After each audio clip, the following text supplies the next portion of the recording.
Je vais vous poser un sujet du bac. Oui, du coup, je me suis mis devant une bibliothèque, je me suis dit que ça faisait plus sérieux, même si ça fait plus poussiéreux, plus ennuyeux. Hein. Donc, si vous voulez partir ou skipper, vous gênez pas. Moi-même, je suis pas sûr de rester jusqu'au bout, c'est vous dire. Surtout quand je vous aurais dit quelle question va se poser. L'idéal de justice doit-il passer avant le respect de la loi? Ne vous inquiétez pas, on va le faire ensemble, ça va bien se passer. Disons si vous voulez, la justice est-elle au-dessus de la loi?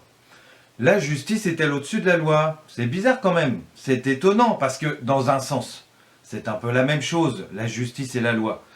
Je veux dire, la justice, c'est le tribunal, le juge qui fait appliquer la loi, donc c'est pareil. Police, menottes, prison. Mais du coup, ça veut dire qu'on est prêt à obéir à n'importe quelle loi et qu'on peut nous demander n'importe quoi. Est-ce que je ne peux pas, est-ce que je ne dois pas faire d'abord ce qui me paraît juste à moi? Et si une loi me paraît évidemment injuste, est-ce que je ne suis pas plutôt censé lui désobéir? Mais là, du coup, c'est moi qui peux faire n'importe quoi.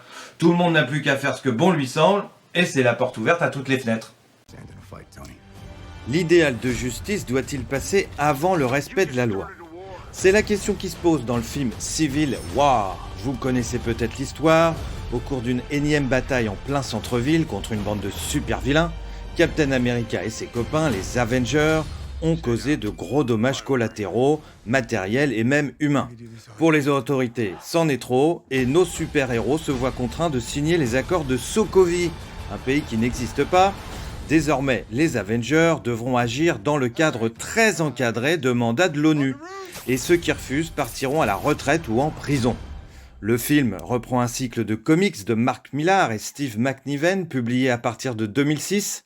Après la mort de 800 à 900 personnes, surtout des enfants, le gouvernement vote la loi de recensement des surhumains qui devront dévoiler leur identité et devenir des agents fédéraux soumis à l'autorité des pouvoirs publics. Fini de jouer les Vengeurs. À partir de là, les super-héros se divisent en deux camps, d'où le titre Civil War, la guerre civile, in French, avec d'une part ceux qui sont pour rentrer dans le rang, comme Iron Man, qui pense que l'autorité de la loi ne peut que renforcer la légitimité des super-héros, et d'autre part ceux qui sont contre, avec à leur tête Captain America, pour qui nous devons rester responsables de nos actes. Des super-héros qui deviennent des fonctionnaires ne peuvent plus jouer les justiciers.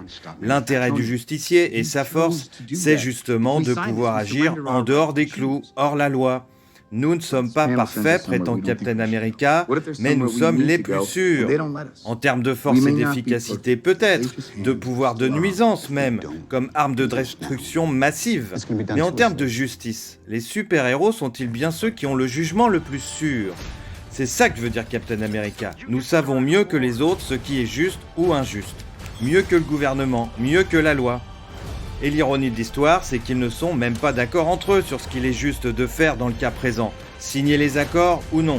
Donc même entre justiciers, on n'est pas d'accord sur ce qui est juste, sur ce que peut être l'idéal de justice. Donc à partir de là, prétendre que nous sommes les plus sûrs pour savoir ce qui est juste, ça paraît difficile.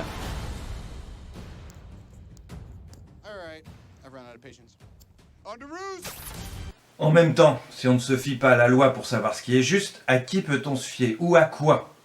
Faut peut-être rappeler ce qu'est un justicier. Comme son nom l'indique, il est censé rendre la justice, mais laquelle, puisqu'il entend et revendique agir en dehors du cadre de la loi. Le justicier fait la justice tout seul, à la fois législateur, juge et bourreau. Le justicier se permet de faire justice lui-même, voire de se faire justice lui-même. Après tout, les Avengers sont des vengeurs. Zorro ou Batman sont volontiers qualifiés de vengeurs masqués. Masqués parce qu'ils doivent se cacher, en particulier de la police, puisqu'ils sont hors la loi. Vengeurs parce que leur vocation leur vient souvent d'un événement traumatisant, de la mort d'un proche qu'ils veulent venger. Pour Spider-Man, c'est tonton, et pour Batman, ses parents. Mais la vengeance est-elle bien la justice? Pour le philosophe allemand Hegel, il faut distinguer vengeance et justice. Dans un sens, la vengeance et la justice, c'est un peu la même chose. Ça consiste à infliger une peine, une douleur, une souffrance à celui qui a commis une faute ou un crime. C'est le principe même de la justice, donner à chacun ce qui lui est dû, une punition pour avoir mal agi, une récompense pour avoir bien agi, bref, recevoir ce qu'on mérite. Mais pour Hegel, il ne faut pas que l'acte de réparation soit exercé par l'individu lésé, car dans la vengeance, la passion joue son rôle. Alors, Hegel contre Batman, qui a raison, qui a tort? À vous de choisir.